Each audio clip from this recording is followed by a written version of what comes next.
as Pekka told me, I'm a sustainability expert, and I currently work a lot with sustainability or energy efficiency and circular economy solutions in built environment and in cities.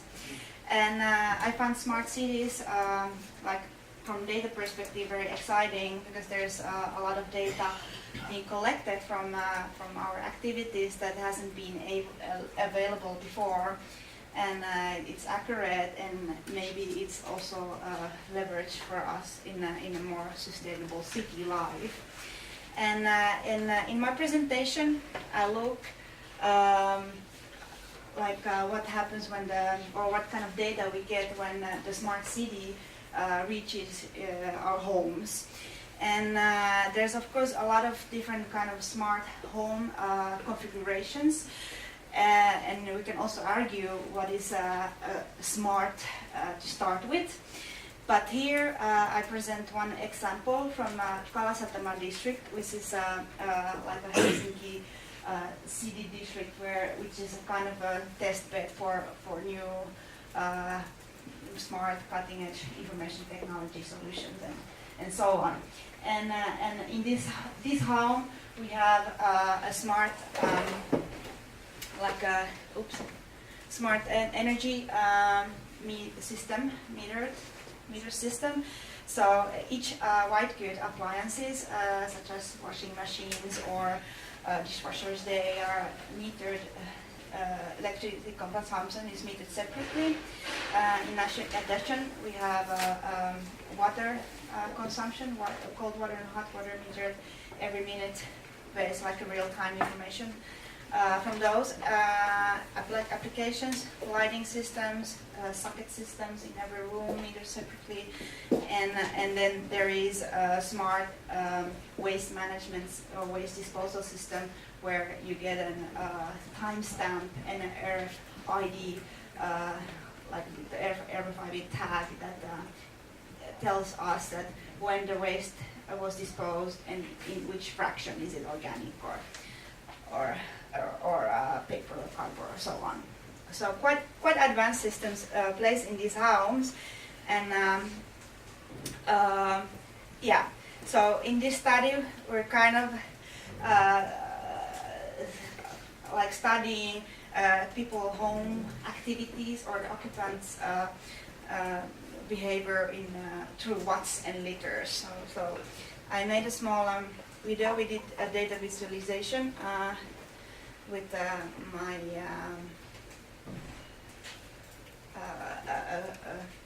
a company called Hamata Oy, who is a visualization company.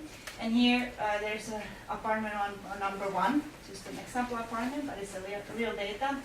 And we zoom in just in a normal, typical July Tuesday. And now we aggregated the data to be like 10 minutes precise. And we see, okay, here it's night, there's not much activity, something's in the sockets in the living room, maybe a laptop ready to charge or something, or just a base load of all the electrical appliances. But here there was a breakfast, like heavy loads in the sockets, so maybe coffee cooker went on or so on, some water consumed, so morning washes and so on. But again, quite still. Here now again something happened in the kitchen. It's kind of a lunchtime for that. There were those occupants, so maybe people heated something in microwave. You go further, and you see again more idle. Maybe people were at home working, or then just doing nothing. Here, there's heavy load in the sockets in the living room, and the same actually occurred in the morning. So it probably is again a kettle or something. Maybe an afternoon tea, and again, just more inactivity. Again, similar loads in kitchen. Seems like reheating something again in microwave or something else, and then somebody put sauna on. So we see that those watts are here. Some showering, because there is no other machines on, so You can see an evening, more electricity consumed in living room, so maybe they were playing a game in Xbox or something like that. So we see quite like accurately, okay, somebody went to toilet again, and then okay, it seems like the night started and people went to bed. So let's see another home. I'll go a bit faster. These homes are around the same, similar size, and the profile. Well, you can in Finland you can always see when there has been sauna because it's a heavy load, but otherwise there is like these similar kind of peaks. And this home, they haven't been at home, and they have this switch that you just put kind of everything close, like away or at home switch. So then the base load here is very little. And you see, okay, they came home, they put light on, maybe somebody used the toilet, and then they have been away for a week, so a lot of washing machine usage. Here you can see washing machine is on, sometimes it goes off, and then somebody, starts to put the lights off, and maybe still some evening activities, and then this family also goes to bed, so nothing really happens.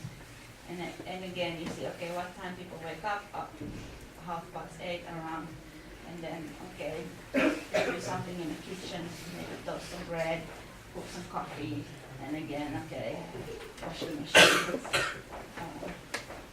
and so on. Just kind of, wait. Yeah.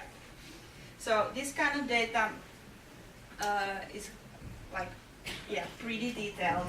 You can see almost exactly what the people are doing, especially because the watts per appliances. There are some groups like if you're heating water, then it goes easily to 100 watts and so on.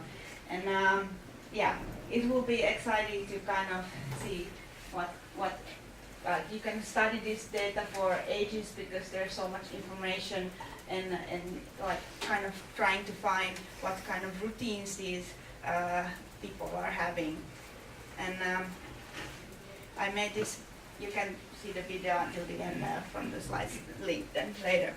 But I just took screenshots of that one family or apartment that, okay, how routine is the breakfast? Like, is there a pattern that they do always the same things? Well, here it seems it's from 1 week.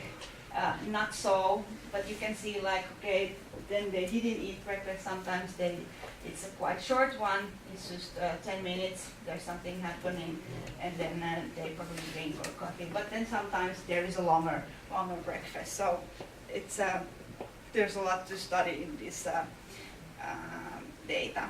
And this is a last kind of graph I made from the waste data. And there's 4 households, and the whole beginning of this year until August, all the timestamps per waste fractions. And you can kind of see that, okay, there are some different habits of people. Some people, they either create a lot of waste or they have a routine of bringing it all the time out. Or some people, maybe these guys, they don't order so many newspapers. And these guys do order daily paper or those kind of things. So I don't know. It's definitely exciting data, I would say. What do we do with it? I'm not sure.